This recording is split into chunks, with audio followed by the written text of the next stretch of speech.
Okay, our next speaker has been a member of Easter Seal's government relations team since January of 1995. As the Vice President of Government Relations, she leads efforts to develop and achieve Easter Seal's public policy goals for federal, state, and local government. She monitors and analyzes federal legislation and regulations. God, I'm glad somebody can do that, because I certainly can't. Thank you very much.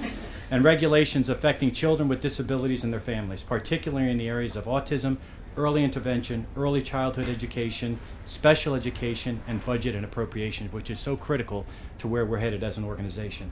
Today she will present some disappointing information, I have to say, about the state of early childhood intervention in the District of Columbia, which emphasizes the need for funding and services right here in our nation's capital.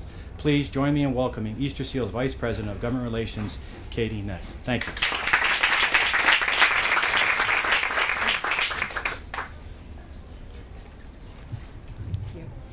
Thanks, everybody. It's such a pleasure to be here. I'm a Colleen Rupert groupie, having been a gym mass regular at Blessed Sacrament for many years. So I'm always happy to see her and her family, and I just want to thank all of you for working so hard together to be a family and really demonstrate to all of us what family really means. My daughter was here 10 years ago. My daughter doesn't have disabilities, but she learned so much from being at this center. My very best girlfriend is a woman in her mid-50s who has spina bifida, who's had both legs amputated. And we would go swimming with her in the summer times, and she wears one prosthetic leg, and so she'd take her leg off and we'd go in the pool. And one day when Maria was about 4, we came home and she said, "Mom, Aunt Becky doesn't have any toes." And I said, "You're right, honey, Aunt Becky doesn't have any toes." And she said, "Can she have yours?" And I said, "No, she can't have mine." And she said, "Can you order her some on the computer? Because you know you can order everything on the computer." But it was that notion of being here and being part of this culture and this community that for her, it took her 4 years of going swimming almost every Saturday with Aunt Becky for her to realize that Aunt Becky didn't have any toes. So I appreciate the sensitivity and new perspective that this place gave her and gave us as a family. As Phil mentioned, we at Easter Seals have launched a national campaign called Make the First 5 Count. And it is to raise public awareness about why services for young children are so important, and to raise the daunting statistics that every year about 1.5 million kids have a delay that doesn't go addressed, and they go to school without the supports that they need. We talk a lot about the value of prevention, and I often say you can pay me now or you can pay me later, but if we don't help kids gain the skills that they need when they're little, they're going to need more down the road. We just see it over and over and over again. And I think Colleen is the absolute best example of when you get the right help when you need it, and your family has the support and strength that this family has.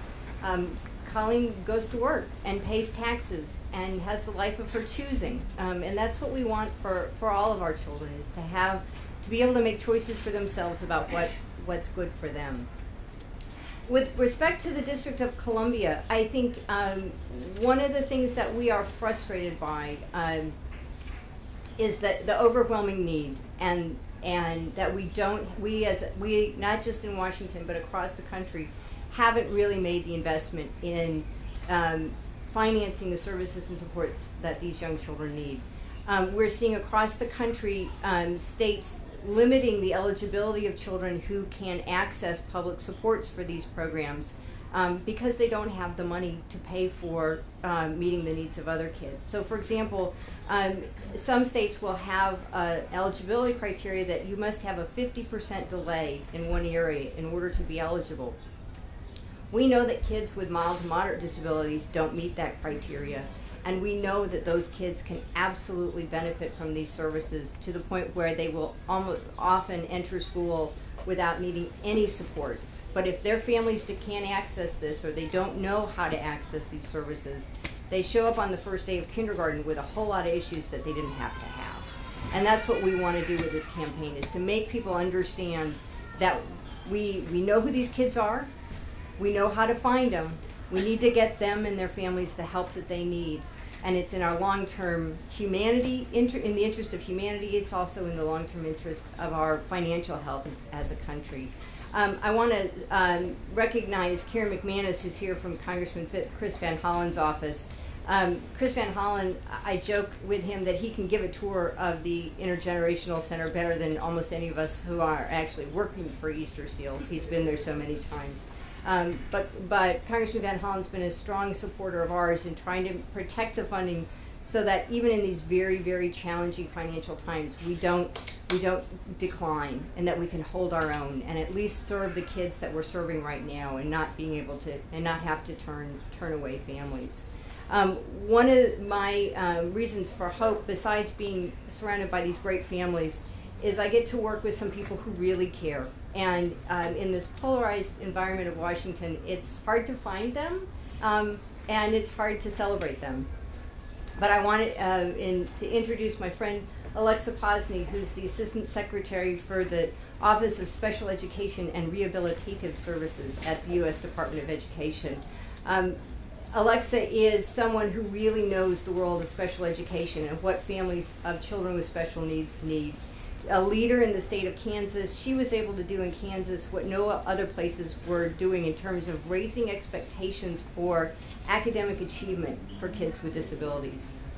Where this afternoon the Senate's the Senate and committee's voting on a bill that may make it much harder for our kids to demonstrate what they can do. And we are all working very hard to try to make sure the Senate doesn't do the wrong thing, and make it harder for kids to have access to the curriculum that their non-disabled peers have access to. What we need to do is give kids more opportunities to learn. Make the First Five Count gives them the tools they need to be successful when they walk in the first day of school. And Alexa's been a huge partner with us to try to make sure that the needs of kids with disabilities are front and center with this administration and with the public. One other thing that Alexa was very instrumental to doing, at the beginning of the year, the president, every president releases a proposed budget. And for those of us that are wonky geeks, we read this, and we read it very closely, and we wait for it to come out. And this year we got a huge gift. And that huge gift was the president proposed a $50 million, or 11% increase in the program that funds early intervention services. That program has been level funding. It's seen no increase in a decade. The numbers of kids that states are serving is growing. The cost to provide services to grow, and there's been no increase in funding.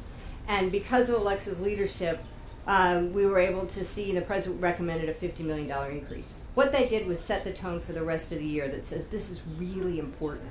And so I thank all of you for being here, because this is really important. And I want to introduce my friend and colleague, Alexa Posny, who will give even more ammunition for why this is really important. So Alexa.